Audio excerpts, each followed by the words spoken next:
task of the spiritual practitioner, the seeker, is to cross the flood, to go from the shore of birth and death, to cross the stream of the defilements, and to reach the far shore, which is nirvana.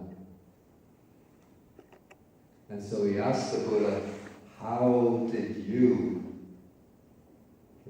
are the teacher, the Lord, the Master, how did you cross the flood? And then the Buddha answers with something of a riddle.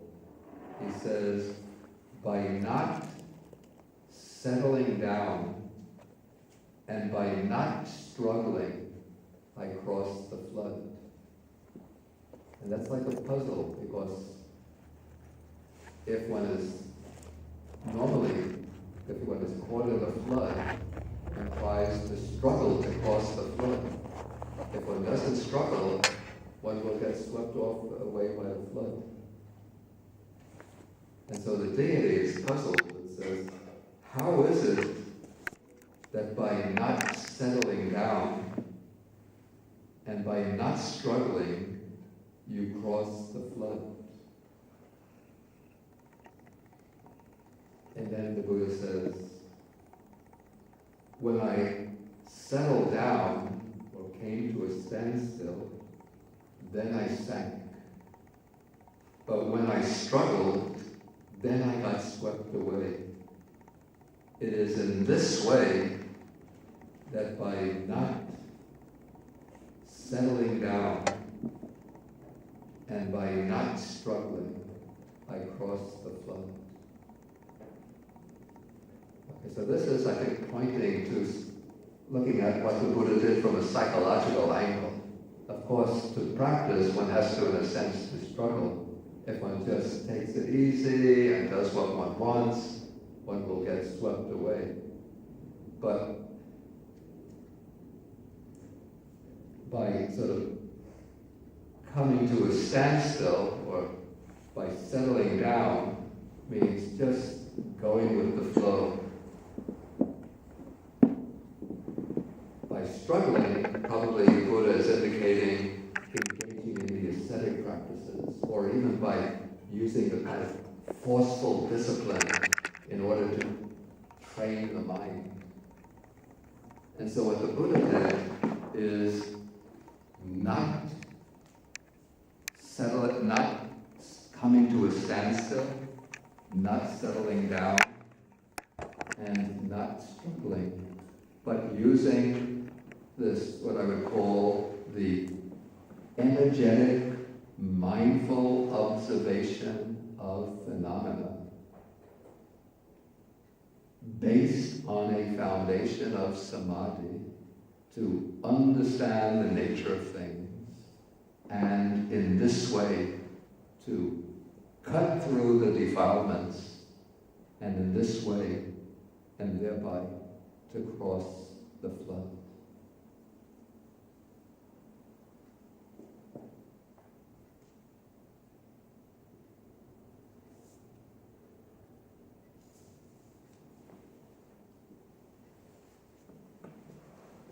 Okay, now I want to move from the middle way in practice to the middle way in view. And there is a sutta that occurs in a little collection, it's called the Iti-Bhuttaka. It's a little collection of short suttas by the Buddha. And in this sutta, the Buddha says that because they are in the grip of two kinds of views, some people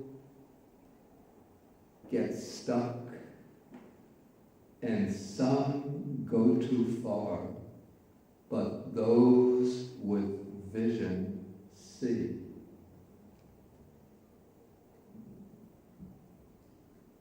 Then he raises the question, how is it that some get stuck, some get bog down, some stick fast. And then he says, Devas, that's the deities, and human beings, delight in existence, rejoice in existence, take delight in existence.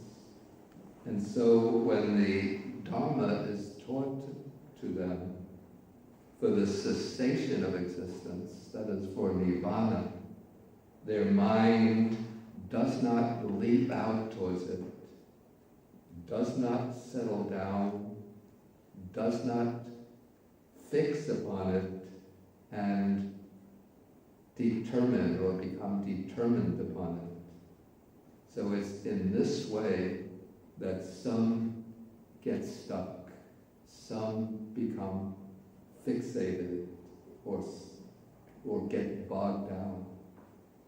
So this is referring to the view of those who see conditioned existence as delightful, pleasant, enjoyable, and so they take delight in it and cling to it.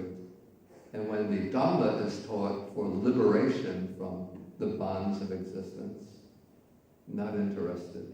There are always new things to enjoy. And so they are stuck. But there are some, the Buddha says, who go too far. Adidavanti. They overshoot the mark. So who are these? He says that there are some who are repelled by existence, who are disgusted with existence, and they delight in non-existence.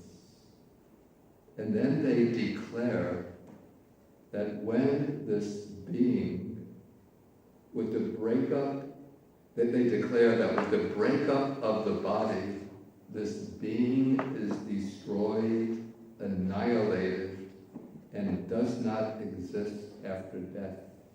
And so that is peaceful, that is sublime, that is reality. So this is how some go too far.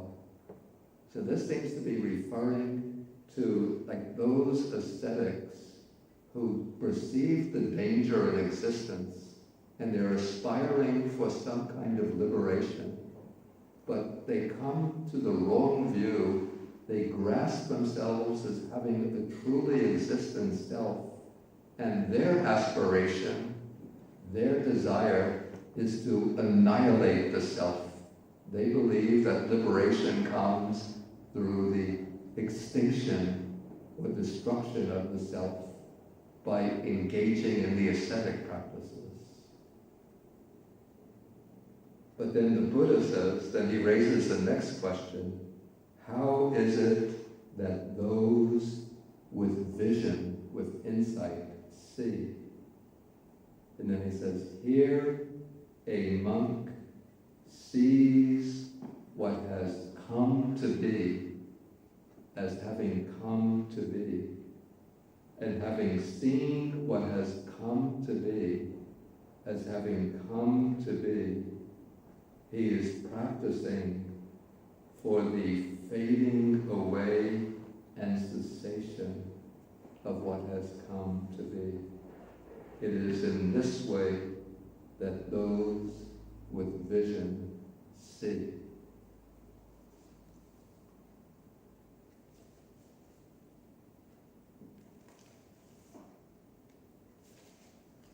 Okay, so the way I sort of schematize the sutta is that we have those both who have those who have attachment to sensual pleasures, and also those who might have attachment to the higher meditative bliss of samadhi, hoping to, through their bliss of samadhi, for rebirth in some higher realms of existence. They are the ones who are delighting in existence. And they are sticking fast to existence. And on the basis of their attachment to existence, they fashion or formulate the view of a self as being some kind of substantial reality. And then, based on the view of a permanent, eternal self, they aspire for some kind of eternal existence, either an eternal impersonal existence, as in the Advaita Vedanta systems, or an eternal personal existence, as in the theistic religions.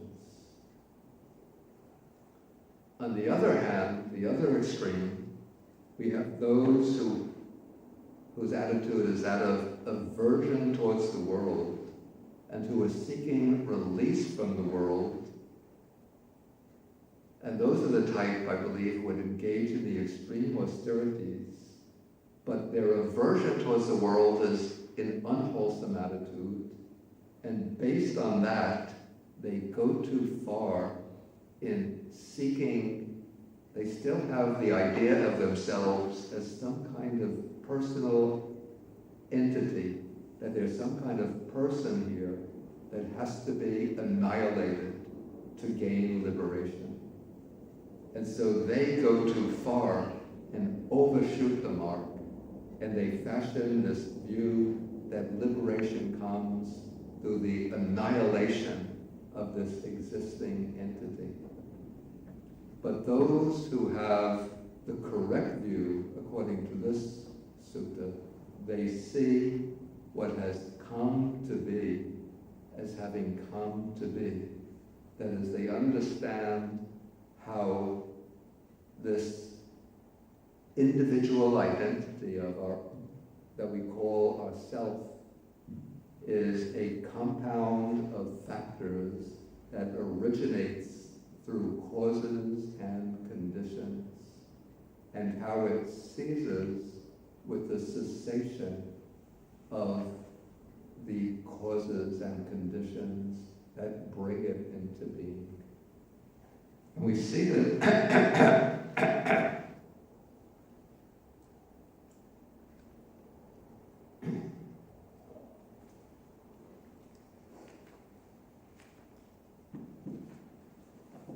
we see this theme, excuse me.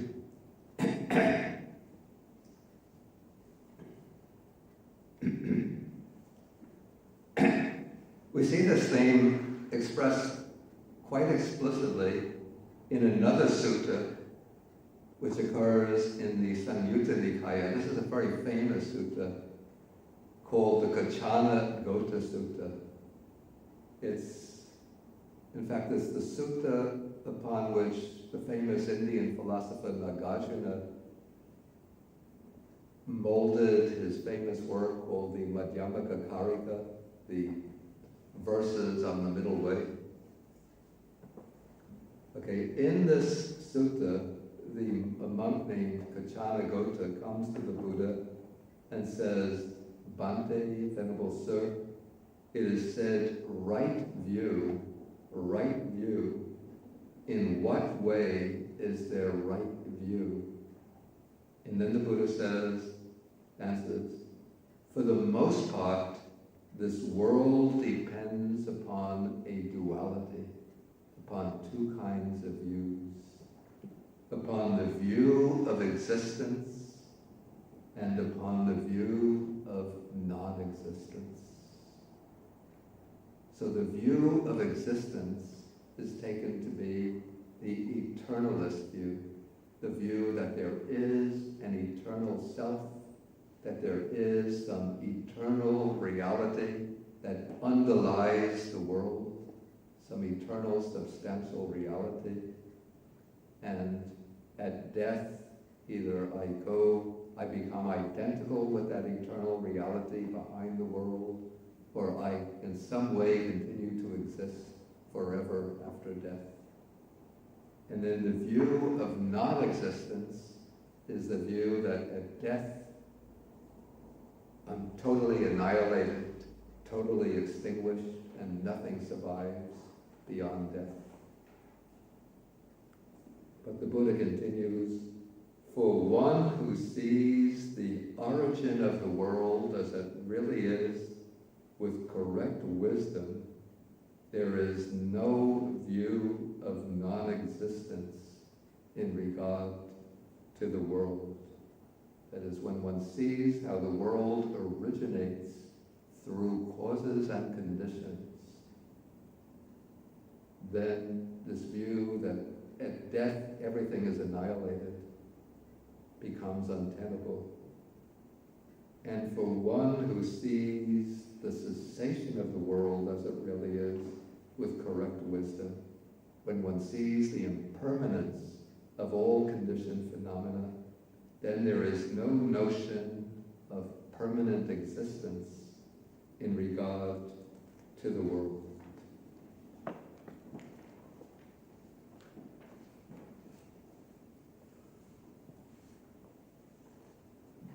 And then the Buddha continues, all exists.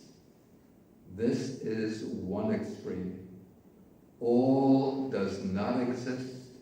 This is the second extreme.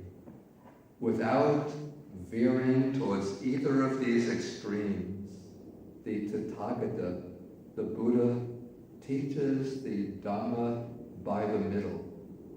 This is not the middle path. The middle path is the Noble Eightfold Path. But this is the middle way in terms of views. The middle view, we could say. So the middle view is with ignorance as condition, volitional formations come to be. With volitional formations as condition, there is consciousness. With consciousness as condition, there is name and form, mentality, materiality. In other words, these are the 12 factors of dependent origination. So the point here is that through the sequence of factors of dependent origination shows how there is no permanent, substantial self at the core of our identity. So the view of eternal existence is untenable.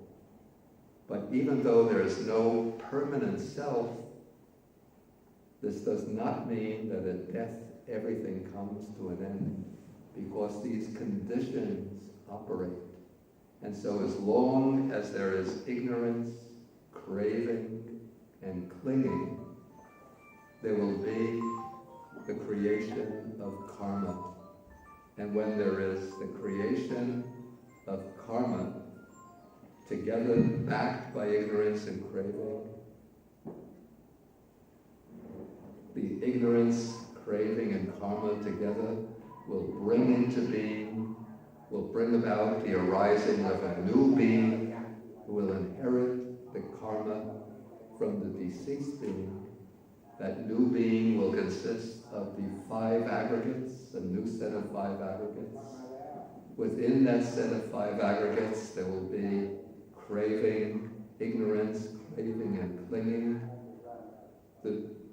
Driven by ignorance, craving, and clinging, the being will create new karma, and that karma will bring about the arising of a new being, and so forth. And thus, the cycle of birth and death goes on without any persistent being continuing on from one life to the next.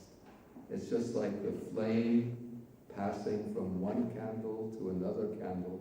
No entity passes on, but as long as the flame receives its oxygen, its wax, its wick, the flame will go on. And so this is the middle way of view. The view that as long as there are the conditions, the process of existence will continue. And when the conditions are undermined, the arising of knowledge, the arising of wisdom, then ignorance comes to an end. When ignorance comes to an end, craving and clinging come to an end. When craving and clinging come to an end, karmic creation comes to an end. And when karmic creation comes to an end, the process of repeated becoming comes to an end. And that marks the attainment of liberation. And that is to be achieved through the middle way of practice, through the Noble Eightfold Path. And so that brings us again full circle back to the middle way of practice. So maybe this will be my presentation this evening. Maybe it's a little bit chaotic. Perhaps if we have some time, if people want to ask some questions. If there's a microphone, pass around. I don't know what the protocol is at the temple here. But I guess if we have 10 minutes or so for questions. Microphone?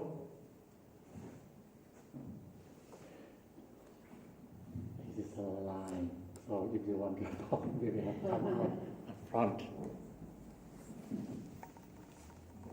Question?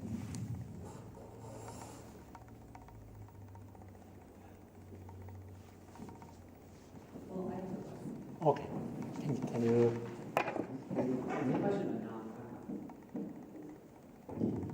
It always sounds to me like,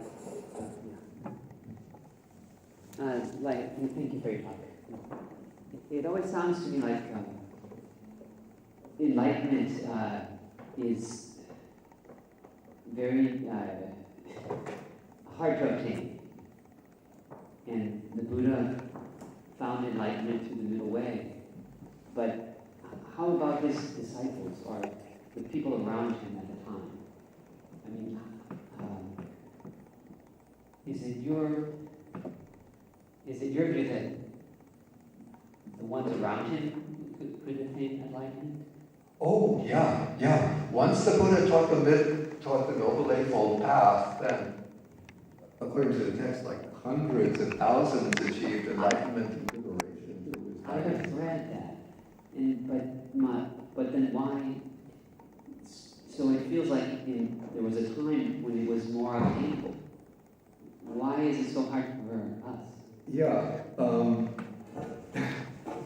I would say that during the Buddha's, because first during the Buddha's time, the Buddha himself was alive.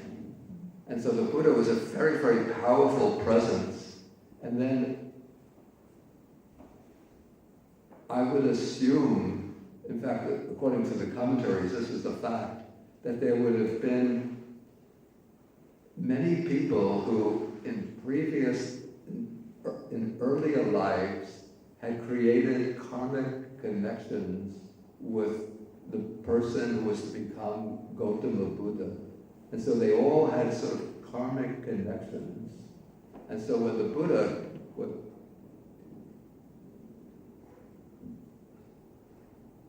achieved enlightenment, there were all of these people around him who were sort of already prepared, like, I see.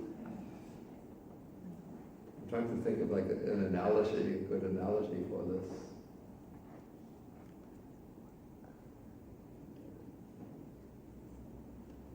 The analogy doesn't come, but let's say that they are already sort of prepared, they've prepared themselves over many, many previous lives, cultivating the merits, the virtues, the wisdom to reach enlightenment in the presence of a Buddha.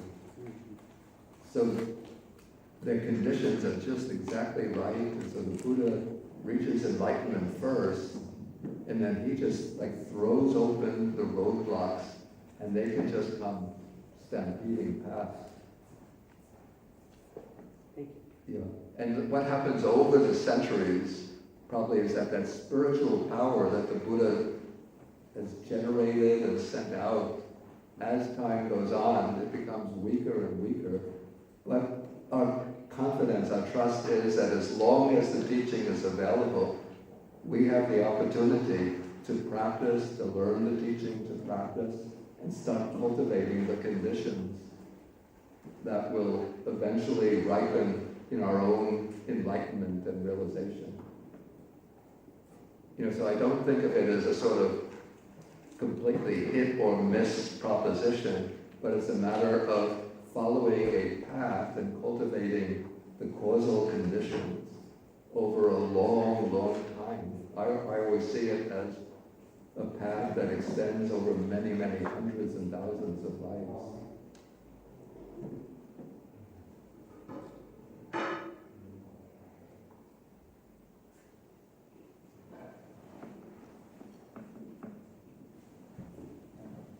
Anyone?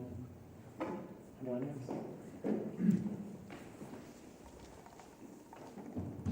This is more of a technical question. I know you're a translator. What is the connection between Sanskrit Yeah. and Pali? Okay. And why are there so many sutras in Pali? And seemingly fewer, would that be true in Sanskrit? A fewer in Sanskrit? Okay.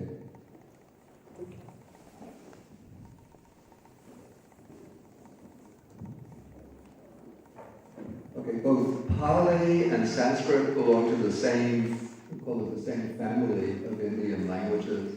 Now there was the earliest form of Indian, earliest form of the Indian language that we have is called Vedic Sanskrit. This is the language in which the Vedas were preserved. Probably there are different stages of Vedic Sanskrit, depending on the period, the different layers of the Vedas. But all together, it's called Vedic Sanskrit, that language. Okay, now Pali is a language, probably it was not the language that the Buddha himself used. The Buddha would have used probably a variety of dialects. Oh, this is a very complex question. Okay, a variety of dialects that would have been in use in the eastern part of India, probably primarily the language of the state of Magadha, the language called Magadhi.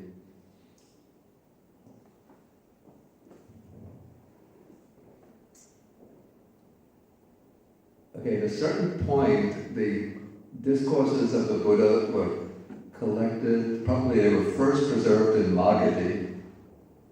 Then they would have been transposed or translated into Pali. But Pali and Magadhi would have been very close. They're almost like